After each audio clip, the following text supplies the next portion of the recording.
हाय दोस्तों, मेरा नाम है प्रियांशु देन और आप देख रहे हैं स्टैटिस्टिक्स माय प्रोफेशन। इस वीडियो में हम स्क्यूनेस के बारे में थोड़ा सा जल्दी से और कर्टोसिस और भी जानकारी इस वीडियो में जानने वाले हैं, जैसे कि आप थंबनेल में देख रहे होंगे। तो स्क्यूनेस सबसे पहले आपको मैं समझाने जा रहा हूं, तो चलिए समझते हैं स्क्यूनेस एक्चुअली होता क्या है। स्क्यूनेस, अब यहाँ पे स्क्यूनेस से मतलब क्या है, चलिए देखिए। होता क्या है कि नॉर्मल डिस्ट्रीब्यूशन अगर आपने पढ़ा हो तो नॉर्मल डिस्ट्रीब्यूशन में आपको कुछ ऐसा कर्व देखने को मिलता है।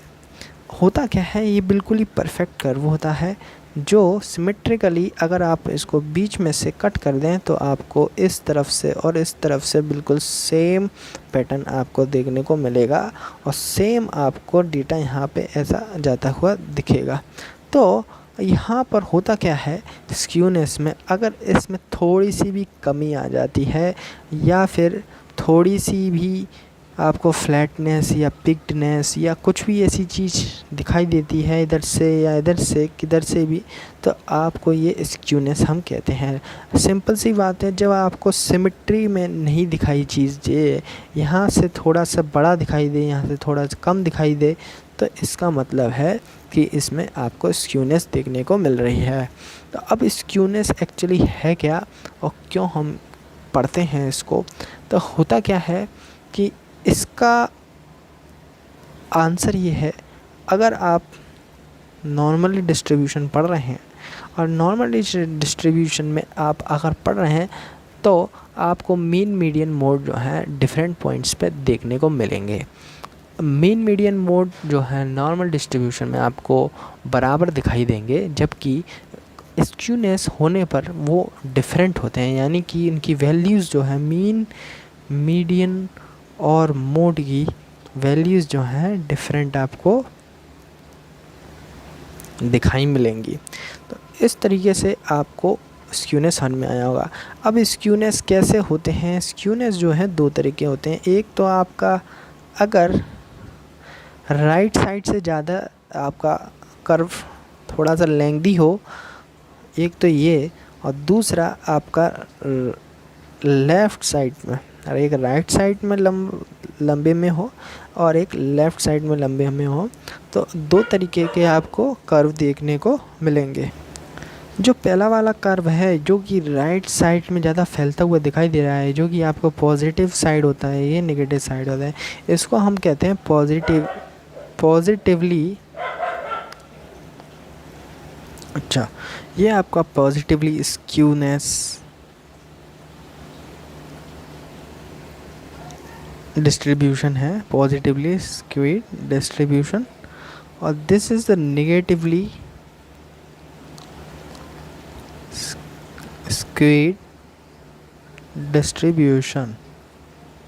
तो ये दो तरह के आपको डिस्ट्रीब्यूशन मिलेंगे।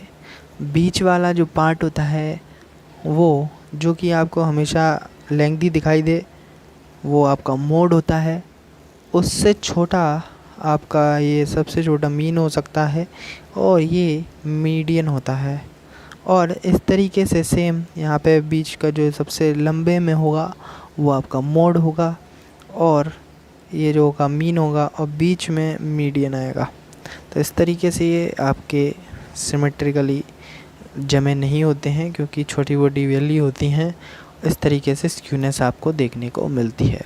स्क्यूनेस के मेजर्स भी हैं, कैसे आप मेजर कर सकते हैं। तो कुछ मेजर्स हैं, अगर आप चाहें तो वो मेजर्स देख सकते हैं। तो मेजर्स के लिए करना क्या रहता है, कुछ स्टेप्स हैं।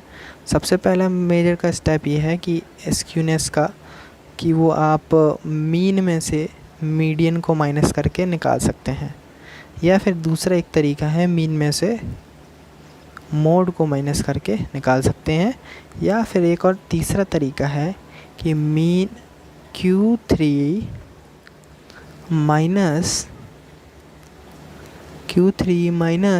Median minus Q1। तो इस तरीके से यहाँ पे तीन फॉर्मूले आपको देखने को मिलेंगे।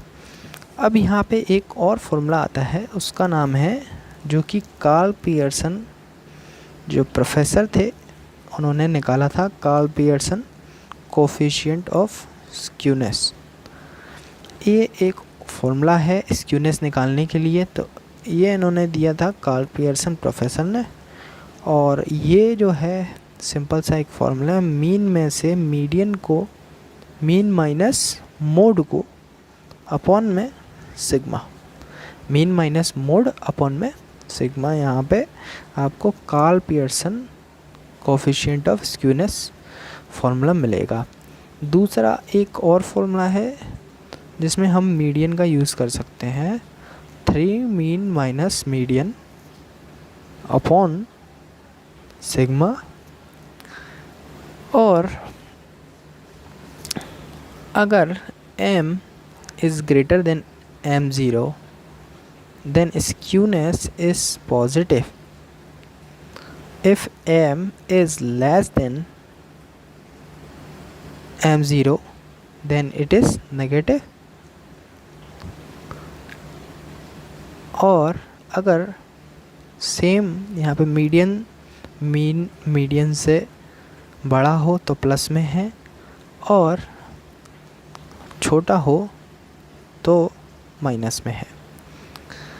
एक दूसरा और है, एक प्रोफेसर हैं, प्रोफेसर बोले नाम से, प्रोफेसर बाउले, इनका भी एक कोफिशिएंट ऑफ वेरिएशन है, कोफिशिएंट ऑफ स्क्यूनेस, सॉरी गलत बोल रहा हूँ मैं, कोफिशिएंट ऑफ स्क्यूनेस है, जो कि है skewness is equal to Q3 minus median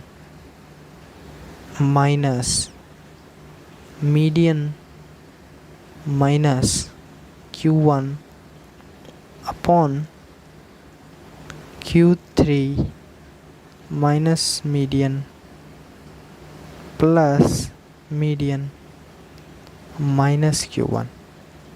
तो आपको क्या याद रखना है, Q3 minus median, median minus Q1, Q3 minus median, median minus Q1, ऊपर माइनस नीचे प्लस, बस इतना सा फॉर्मूला है, इसको याद करिए गाना के तौर पे, Q3 minus median, median minus Q1।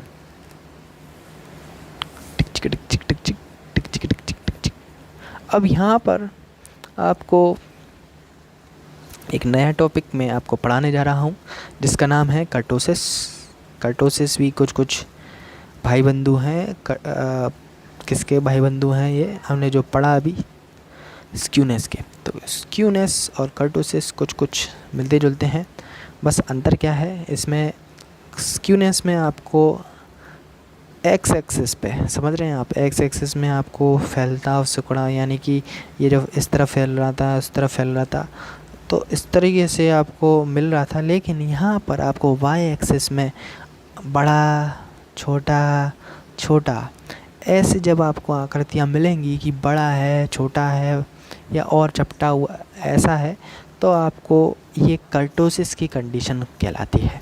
तो अब यहाँ पर आपको, यहाँ मैंने जो आपको 3 कंडीशन बताई कि बड़ा सबसे छोटा है और सबसे छोटा है, तो होगा क्या कि ये जो छोटा वाला होगा थोड़ा सा लंबा होगा, इसके पर इसके ज़्यादा लंबे पैर होंगे, थोड़े से इसके लंबे पैर होंगे और इसके छोटे से पैर होंगे, है ना। तो इसको जो बड़े वाले को कहते हैं हम, इसका नाम है लेप्टोकर्टिक,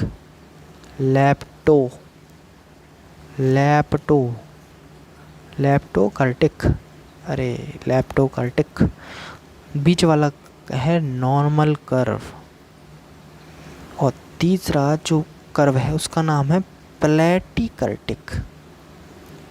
जो प्लेटिपस नाम का एक जानवर आता है, एक कार्टून में आता था प्लेटिपस नाम का, शायद आपने देखा हो, तो उस प्लेटिपस नाम के जानवर से ये लिया गया है प्लेटिकर्टिक, क्योंकि काफ़ी ये दबा हुआ रहता है उसके जैसा, शरीर जैसा।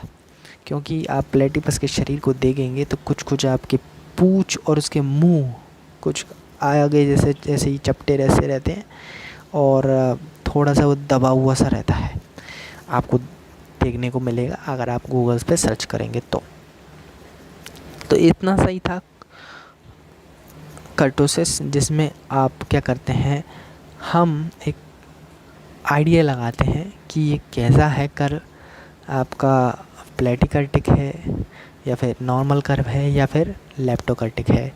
और इसमें कुछ फॉर्मूले हैं जिसमें हम निकाल सकते हैं इनको। एक तो है beta two is equal to μ4 μ2 square, और एक फॉर्मूला है वो gamma two is equal to beta two -3। तो ये दो फॉर्मूले आप यूज़ करेंगे क्या निकालने के लिए, कर्टोसिस निकालने के लिए, है ना।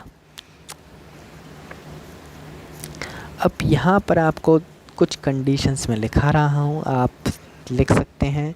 पहली कंडीशन है नॉर्मल कर्व के लिए, दूसरी कंडीशन है प्लेटिकर्टिक के लिए, प्लेटिकर्टिक, और तीसरी कंडीशन है वो है लेप्टोकर्टिक के लिए। तो 3 कंडीशन आपको देखने को मिलेंगी। नॉर्मल कर्व में आपको देखने को मिलेगा कि beta two is equal to 3 and gamma two is equal to 0। Beta two is equal to 3 and gamma two is equal to 0। दूसरी वैल्यू जो आपको प्लेटिकर्टिक में मिलेगी वो मिलेगी आपको beta two is less than 3 and gamma two is less than 0। And leptokurtic में आपको beta two is greater than 3 and gamma two is greater than 0। तो यहाँ पर आपको सिंपल से देखने को मिला, प्लेटी यानी कि छोटी वैल्यू कम है, मतलब चुपटा सा था, और लेप्टोकर्टिक थोड़ा उठा हुआ है, तो यहाँ पे ग्रेटर देन के साइन लग रहे हैं, और यहाँ पर नॉर्मल कर्व है इसलिए इक्वल टू के साइन लग रहे हैं। तो ये चीज़ें याद करने के लिए, अगर आपको समझ में आया हो तो प्लीज़ लाइक करें, सब्सक्राइब करें और चैनल को शेयर करें। धन्यवाद।